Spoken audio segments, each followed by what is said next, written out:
History of space and time. There are many unsolved mysteries in the world, and a lot of them don't have answers. Just like, why am I here, hanging with her, as her friend, and only as a friend?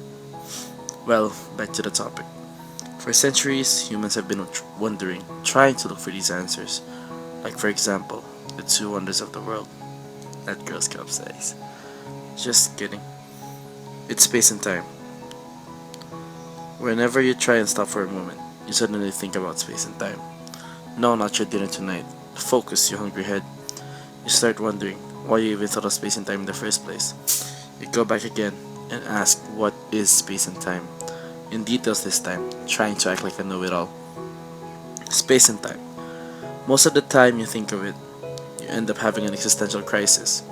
You wonder if parallel universes exist, if in one world you could have been more successful, doubting some of the decisions you made, which would lead to which, if they were right, if confessing a month earlier could have changed her answer. If only she loved me. If only she hadn't set a boundary called the friend zone. If only I looked more of a man to her. If only she texted back. If only you didn't cry. Anyways, people get uncomfortable with existential crisis. Some people try to make sense of space and time so they can avoid an existential crisis in case they accidentally think of space and time again. Aristotle of the ancient times, he tried explaining this matter with pure thought, that there is an absolute God on things that move. Don't ask me how he did that. Galileo tried measuring space and time. Google it. Newton used Galilean measurements and did Principia Mathematica with one of the laws of motion, gravity. Going into details, Newtonian space and time stated that there is no standard of rest, therefore, no absolute position. Motion became relative to another thing. People before Newton's time had no trouble trying to fly. But Newton made the law and the physics police shut them down. Damn politics. People were mad about the physics police. Did you even know there was such a police? So, they were in the predicament of choosing between Aristotelian space and time versus Newtonian space and time. Just like choosing between boobs or ass.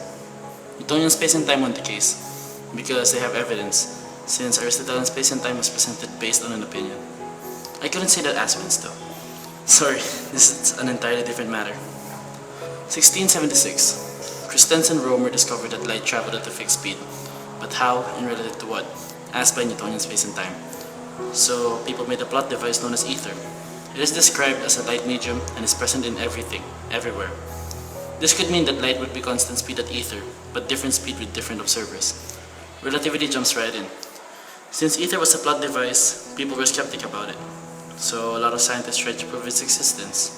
Like for example, Albert Michelson and Edward Morley wanted to prove the plot device. In 1887, they conducted an experiment in an attempt to detect the relative motion of matter through the luminiferous ether. And this was done by using a half-silver mirror which splits the beam into two. Through the magic of science, the ether were to theoretically exist if the beam of light which was reflected would have an evident shift. Sadly, the result they were looking for did not show up in the experiment. Sad.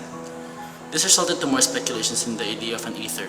Thus, several experiments were created to replicate the Michelson-Morley experiment, which ultimately led to the conclusion that ether does not exist and that light was indeed constant.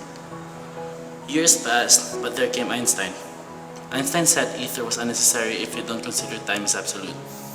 So some guy could measure an event and have a different measurement from another guy, and they'd both be right. He made what is known as the special theory of relativity. Further making his stand, he made postulates about relativity. 1. Laws are same for all freely moving observers. 2. Same speed of light no matter how fast. Scientists have been head over heels on these postulates, and it led to the discovery of energy mass equivalence, length contraction, and time dilation. This is physics casually explained. Goodbye. Wait, let me end by telling you why science is better than your crush. Unlike your crush, in science you get answered back. See you later, losers.